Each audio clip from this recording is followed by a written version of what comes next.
De la carta a los Romanos, capítulo 3. Todos pecaron y todos están privados de la gloria de Dios y son justificados gratuitamente por su gracia, mediante la redención de Cristo Jesús, a quien Dios constituyó sacrificio de propiciación mediante la fe en su sangre. Así quería Dios demostrar que no fue injusto. Palabra de Dios. Queridos hermanos, hoy vamos a dedicar este ratito a hablar sobre el cuarto dogma de la Virgen, que es el de la asunción de la Virgen al cielo. Esta fiesta se celebra, como sabéis, el 15 de agosto. Es una de las fiestas que está en todas las quinielas para quitarla, por aquello de que hay demasiadas fiestas y el trabajo se resiente. Pero hasta ahora no la han quitado, o no la han podido quitar, porque hay un pueblo detrás. Por mi tierra, cuando se dice por Nuestra Señora, ya sabe uno que se refiere a Nuestra Señora de agosto.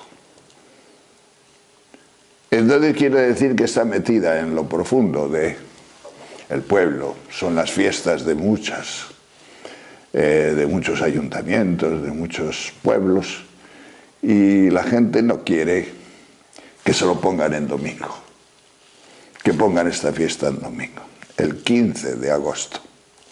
Pues bien, es el cuarto dogma, como digo, que se refiere a la Virgen. De los 4 dogmas que se refieren a la Virgen, el dogma de la maternidad de María, el dogma de la virginidad, el dogma de la Inmaculada Concepción y el dogma de la asunción de la Virgen a los cielos. Fue Pío XII en 1950, o sea, hace muy poco, que se definió ex cátedra este dogma. El 1 de noviembre de 1950, Pío XII lo proclamó con estas palabras: proclamamos, declaramos y definimos que la Inmaculada Madre de Dios, siempre Virgen María, cumplido el curso de su vida terrestre, fue asunta en cuerpo y alma al cielo. De Jesucristo se dice, como sabéis, que ascendió por propia virtud, porque era Dios, además de hombre. Pero la Virgen era mujer solo, y entonces no podía subir al cielo ella sola. Tuvo que ser asunta, no ascendida, o no ascendió, sino que fue asumida, fue llevada al cielo, la Virgen María. Pues bien, la teología aquí se calla. Delante de una definición como esta, aquí ya entramos en el terreno de la fe. No hay nada más que fe. Únicamente la teología puede dar razones de conveniencia de por qué la Virgen fue asunta al cielo, razones de conveniencia para declarar este dogma, como lo hizo Pío XII hace muy poquito, no hace ni un siglo, pero razones de conveniencias. Aquí o se cree o no se cree. Si no crees, no eres católico. Serás protestante o de otra tendencia. Para ser católico se necesita creer, una vez definida ya la asunción de la Virgen a los cielos. Entonces, Pío XII, para explicar esto, pues publicó una encíclica una encíclica que se tituló Munificentissimus Deus.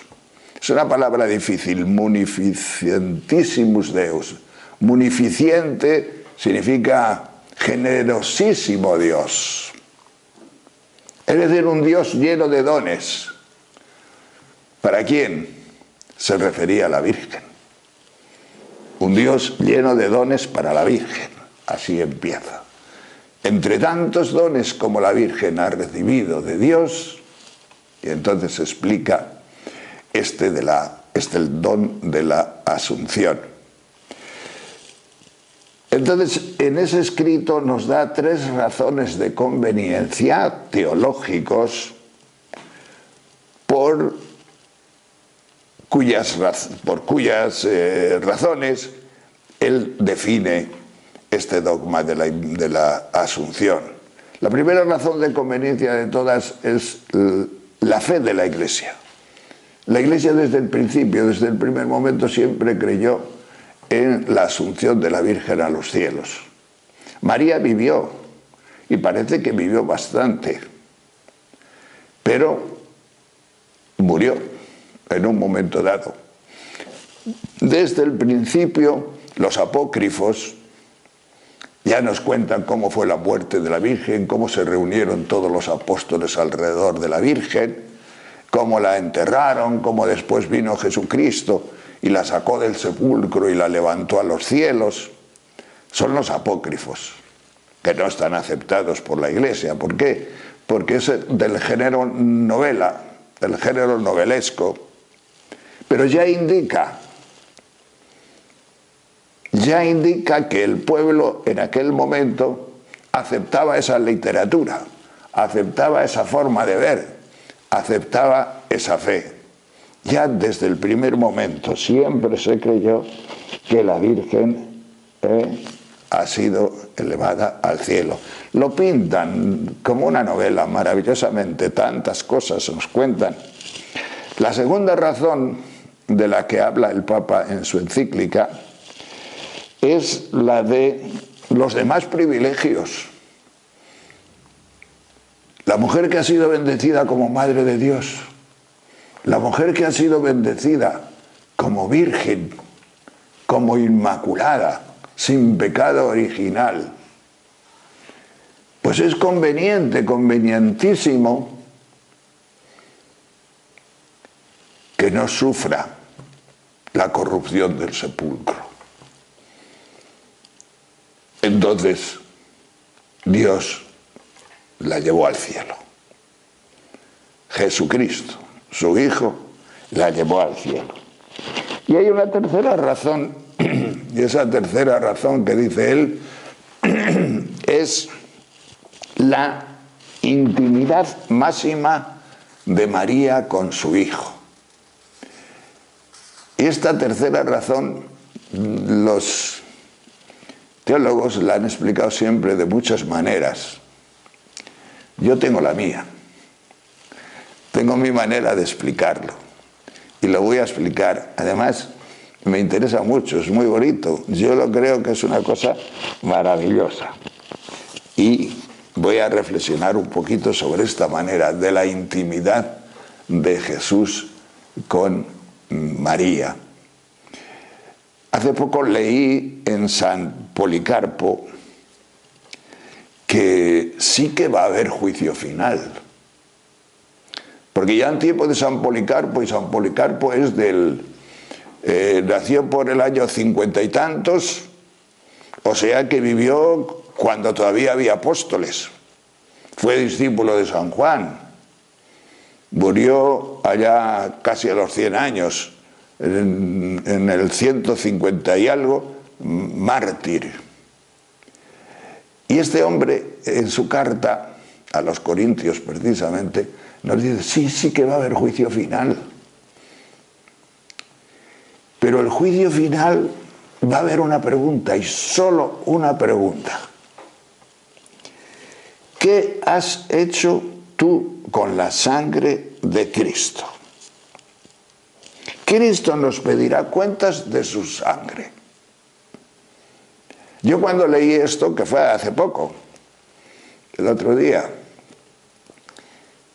pues me emocioné. Y yo, qué bonito. Siempre se nos dice más o menos y meten miedo a la gente de que las obras, tus obras, lo que has hecho, lo que no has hecho, los pecados que has cometido va a ser obra del juicio final y tal y cual. Pero San Policarpo es muy sencillito. Se nos pedirá cuentas de su sangre. ¿Qué significa pedir cuentas de su sangre? Esto es muy interesante.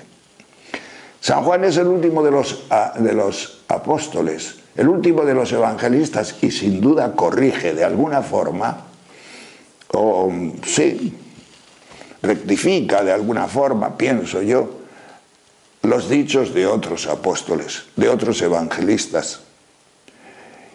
Y entonces uno de ellos es esto. Otros evangelistas nos dicen, porque las obras te juzgarán por tus obras, y irás a los de la derecha y los de la izquierda y esto y toda esa, digamos, multitud de notas y de causas y razones en las que te vas a ver envuelto en la causa, en el juicio final. Pero San Juan nos dice una cosa muy buena. Cuando venga Él, el Espíritu Santo de Jesucristo, con Jesucristo, nos va a convencer de una cosa. Te va a preguntar solamente una cosa. Te convencerá de pecado. Y al convencerte de pecado es que no has creído en Él. No has creído en su sangre. Has creído que te ibas a salvar con otros métodos. Has creído que lo importante eran tus formas de hacer las cosas. No has sabido creer en Jesucristo. No has sabido darte cuenta de que su sangre ha perdonado todos tus pecados. Has malgastado de alguna forma la sangre de Cristo. Y es una pregunta fuerte. No has creído en mí. Por eso la Biblia dice que, aplicado a este lugar y a este momento, dice, con gran llanto. La gente se enterará con gran llanto, porque no hay cosa más dolorosa que un amor gratuito rechazado. Y Él nos ha amado gratuitamente y lo hemos rechazado. No nos hemos enterado. Hemos ido detrás de otros pensamientos, de otras formas de ver las cosas. Y Él estaba ahí con su sangre. Además lo estamos celebrando todos los días. Malgastar la sangre de Jesucristo. Esa va a ser la pregunta del juicio final. Y para mí, que yo ya me siento cerca de mi juicio final, aunque aquí más bien hablamos del juicio universal, final universal, solo deseo no malgastar el amor con que Dios me ha amado. Mire, si ustedes me preguntan a mí si he sido bueno, si he sido mediano, si he sido buen sacerdote, si he sido buen cristiano, si he dejado de serlo, solamente pues, puedo decir una cosa, pues no lo sé. Pero yo creo que he sido buen cristiano porque al menos me he enterado de esto, de que soy y voy a ser salvado por la sangre de Cristo. Y eso me parece maravilloso. Ah, pero es que tú has sido un vago, tú has sido no sé cuántos, tú no has dado de sí lo que podías dar y todo eso. Pero me he enterado de la gratuidad de la sangre de Cristo. Me he enterado de lo que dice San Pablo en la lectura que os he leído, que todos hemos sido salvados gratuitamente en su sangre y que Él se ofreció a Dios como sacrificio de propiciación por nuestros pecados. Todos hemos pecado. Y así demostró Dios que no ha sido injusto. Es decir, ¿los judíos tenían preferencia? Sí, pero no, porque eran pecadores. ¿Los que no eran judíos estaban desplazados? Sí, pero no, porque la sangre de Cristo también ha sido derramada gratuitamente sobre ellos. Entonces es un tema precioso este de no malgastar la sangre de Cristo. Santa Teresita del Niño Jesús nos puede dar un poco de luz sobre esto, porque ella vivía en un convento allá arriba, en el norte de Francia, en Normandía, y vivía en un convento donde había muchas monjas, carmelitas, ya sabéis, contemplativas, de clausura. Y estas monjas pues debían de ser buenas monjas, pero las había de distintos estilos, o mejor dicho, todas eran del mismo estilo, menos Santa Teresita, que era muy pequeña, muy joven, murió a los 24 años. Y entonces las demás monjas tenían una práctica que en aquel momento se consideraba como muy santa: ofrecerse como víctima a la justicia de Dios. Es decir, para reparar todos los pecados que se cometían en el mundo. Y así hacían cosas que a mí me tiemblan las carnes. Metían ortigas, por ejemplo, en la cama por la noche cuando se acostaban. Yo soy de una tierra que hay muchas ortigas. Y a mí de niño me han picado muchísimo las ortigas por los prados.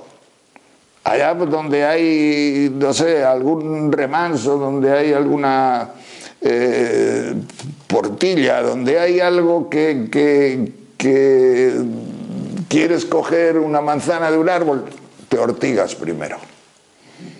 Primero sufres las ortigas. Y escuece, ese ácido escuece. Entonces, pues, ¿qué sucede? Que esas monjas debían de sufrir mucho, pero lo ofrecían todo en relación con la justicia de Dios, para reparar los pecados del mundo. Santa Teresita del Niño Jesús nunca. Dice, no, ese no es el tema. El tema no son los pecados del mundo. Dios no va a destruir el mundo por los pecados. Eso no es lo más grave que sucede en este mundo. Lo más grave que sucede en este mundo es que no se acepta el amor de Dios, que no se conoce a Jesucristo, que se malgasta su sangre. Entonces yo me ofrezco también en sacrificio, pero no a la justicia de Dios, sino a la misericordia divina, al amor divino. Señor, pedía ella, que tu sangre caiga sobre mí, tu amor me ame, de tal forma que por lo menos en mí no se malgaste ese amor. Porque otros hombres están en otras cosas. Muchos ni creen, pero aún los que creen están en otras cosas. No están en la sangre tuya, recibida para perdón de mis pecados. Por eso se entiende que esta mujer, esta chica, porque era muy joven, pues nos hable del petit chemin, del camino pequeño. Yo quiero un camino pequeño, yo no quiero virtudes, yo no quiero méritos, yo no quiero nada más que ser pequeña y pobre y ser amada por Dios en mi pequeñez y en mi pobreza. Ahí recibo yo la sangre de Cristo, ahí recibo yo su verdad más honda, ahí recibo yo mi verdad también más profunda. Y sufrió mucho, muchísimo, porque si te dejas amar por Dios, si te dejas amar por Jesucristo, Jesucristo te va configurando con Él, con su pasión y con su muerte, y al final, pues las ortigas se quedan como una caricia alrededor de la cruz de Cristo, cuando por amor el propio Cristo te lo va metiendo en el corazón. Pues bien, esto sucedía allá arriba, en Normandía, en el convento donde estaba Santa Teresita del Niño Jesús. ¿Os acordáis de la película de Mel Gibson, cuando María y María Magdalena con un paño iban recogiendo la sangre de Cristo? ¿Os acordáis de aquello? ¿Por qué? Que no se malgaste.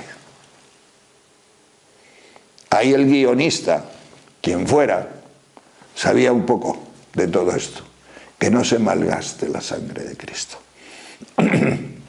la recojo en un paño. Y daba gusto ver a María recogiendo la sangre de Cristo para que no se malgastara. Pues bien, si comparo a Teresita con la Virgen María, que a eso voy, ¿cuál es la diferencia? Pues miren ustedes, la diferencia es que Teresita recibía la sangre de Cristo como la recibo yo y como la recibes tú, en forma de perdón, en forma de amor, en forma de misericordia, que a ella la llenaba el corazón de alegría, de gozo y de amor, y la recibía desde fuera. Mientras que en María la sangre de Cristo corría por sus venas, porque Cristo no tenía otra sangre nada más que la sangre de María. Esa es la unidad de la que nos habla el Papa. La unidad entre Cristo y María era de sangre, de sangre. María le dio a Cristo por lo menos toda la sangre material que tuvo, pues no tuvo varón, toda la sangre material. Entonces uno se puede preguntar, luego María, ¿qué fue antes? ¿Salvó a Jesucristo? ¿O dio fuerza a Jesucristo?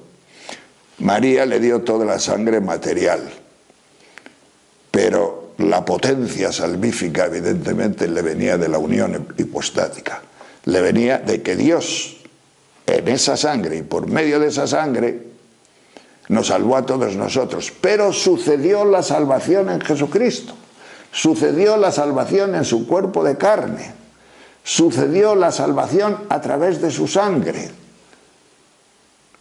La salvación, el origen es divino, pero el suceso, la realización ha sido humana en el cuerpo de carne de Jesucristo. Y ahí es donde y de donde nosotros recibimos ese don o esa gracia maravillosa. Pero la Virgen está ahí, la Virgen está ahí unida en una sangre interior que es la misma de Jesucristo y que es la sangre redentora. Por eso de María se dice que es corredentora. Corredentora en la sangre, corredentora en la gratuidad, corredentora en todas estas cosas. Entonces, pues, a mí me da gusto vivir estas cosas de María en la misa. En la misa, por ejemplo, se habla poco de María, nada. Y en ninguna misa. Se la cita al final casi como un santo más. Acuérdate, Señor, acuérdate, Señor, de María, de su esposo San José y de todos los que a través de los tiempos, etcétera, etcétera, pero no se la menciona más. ¿Por qué? Porque es el misterio de Cristo. Pero a mí, según voy entendiendo a María, se me queda como muy corto. Y entonces, pues yo la veo en la Eucaristía. A mí me pasa una cosa, que yo desde hace 8 años y pico tengo cáncer y muchas veces yo no puedo decir la misa en la iglesia y entonces la digo en mi habitación. Yo solito, tranquilo, sigo el rito, lo sigo todo bien, pero a mis anchas. Como no estorbo a nadie, ni quito tiempo a nadie, ni molesto a nadie, pues yo me puedo parar donde quiera y estar un poco en adoración o en meditación o como el Espíritu Santo me dé. Y uno de los momentos donde suelo hacer más eso es cuando en la consagración se dice aquello de la sangre, ¿no? Esta es mi sangre, que será derramada por vosotros y por muchos para el perdón de los pecados. Ahí es donde meto yo a María. Porque esa sangre que es derramada por Jesucristo para el perdón de mis pecados es la sangre de María. Madre e hijo, sin intervención de varón. O sea, es una unidad intimísima, que diría el Papa en la encíclica Munificentissimus. Es intimísima, de tal forma que yo siento que la sangre de Jesucristo me salva, pero también la de María. De alguna forma unida como corredentora, también la de María.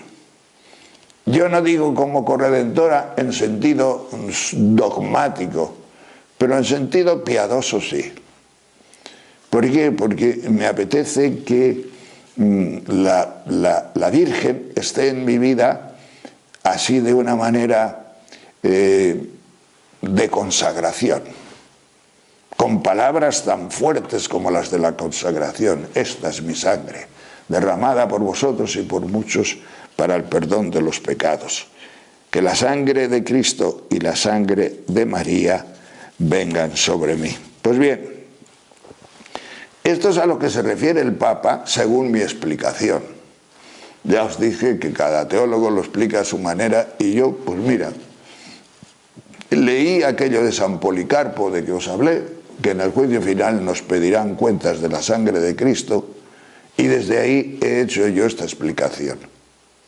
O me ha sido dada al corazón esta explicación de la intimísima unión de Cristo y de su madre en la sangre, que es lo auténticamente salvador, porque hemos sido salvados en la sangre.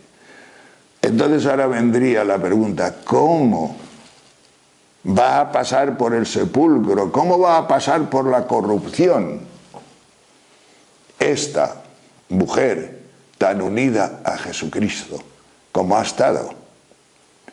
Yo acepto con toda mi alma y con todo mi cariño que la Virgen esté en los cielos. ¿Qué pierdo yo que la Virgen esté en el cielo? Gano muchísimo. Por eso aquellos racionalistas que discuten esto, pero tú, ¿a ti qué te va que esté en el cielo? Si te va para algo, es para bien. ¿Por qué?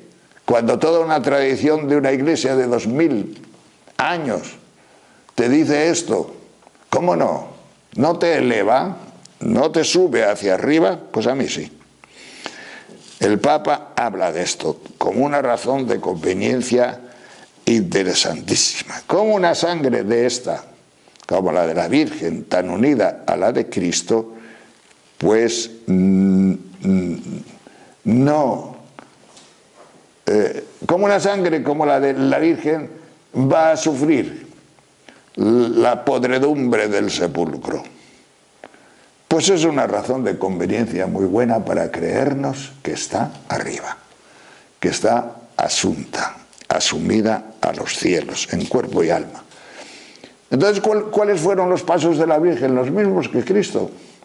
Murió, fue enterrada, resucitó, fue asunta al cielo y está sentada a la derecha de su Hijo, junto al Padre, para interceder por nosotros.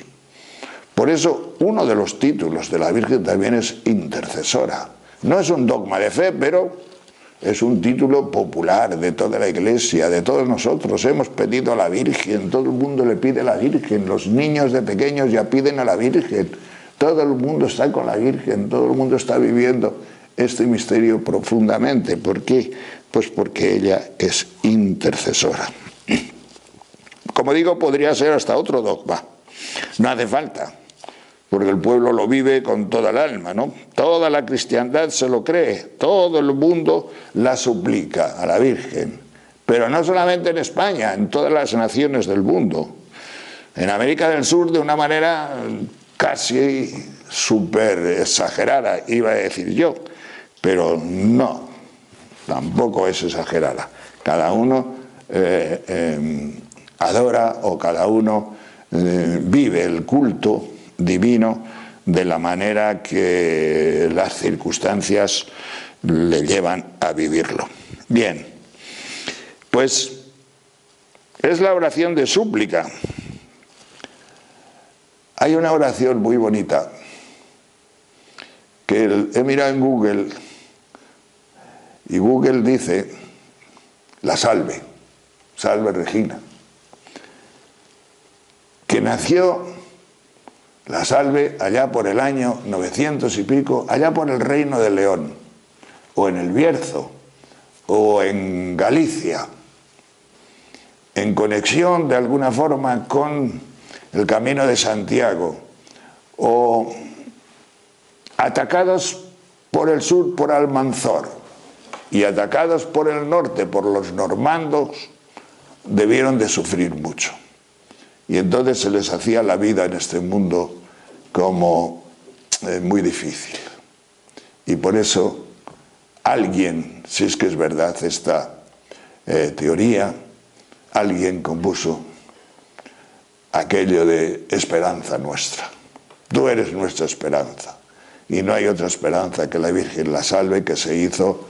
Benedicto XIV me parece que fue el que se hace eco de esta tradición de ahí, de Galicia. Otros lo niegan.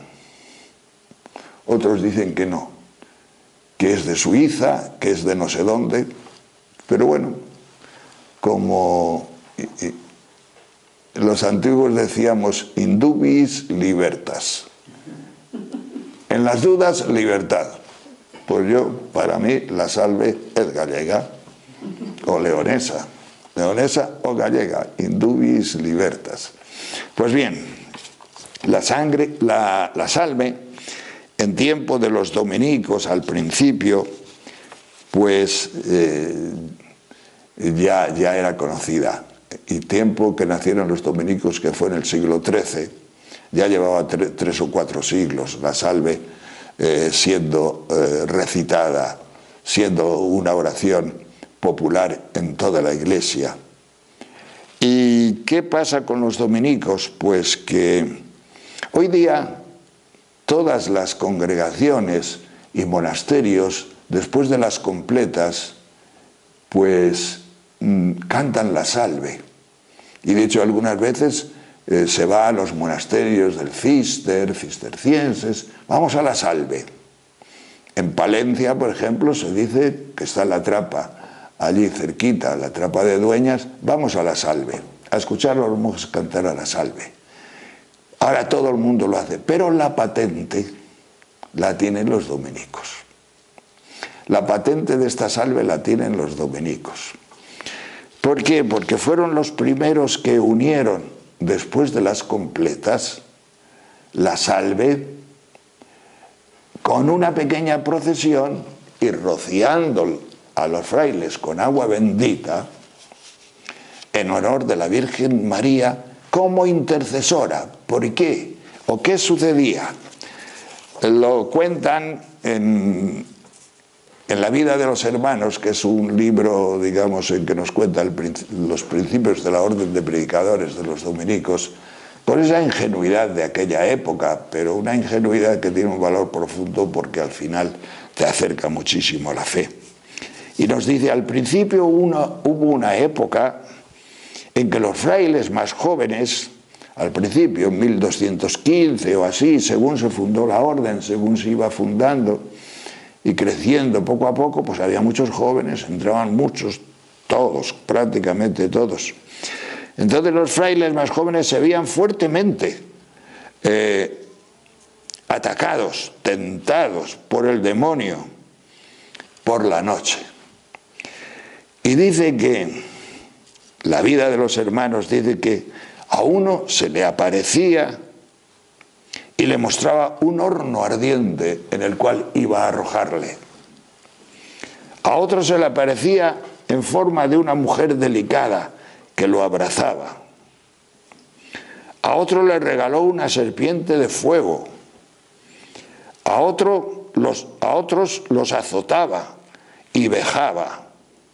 De tal forma que los frailes lo que hacían es, se acostaban unos y quedaba un retén de guardia orando para espantar al demonio. Pero no fueron capaces de espantar al demonio. No dio fruto la oración de los frailes. Y entonces se les ocurrió una cosa, seguro que inspirados por la Virgen María, y la cosa fue la Salve después de las completas. Añadir la Salve al final del día, porque las completas es la última oración que hace un monje antes de acostarse.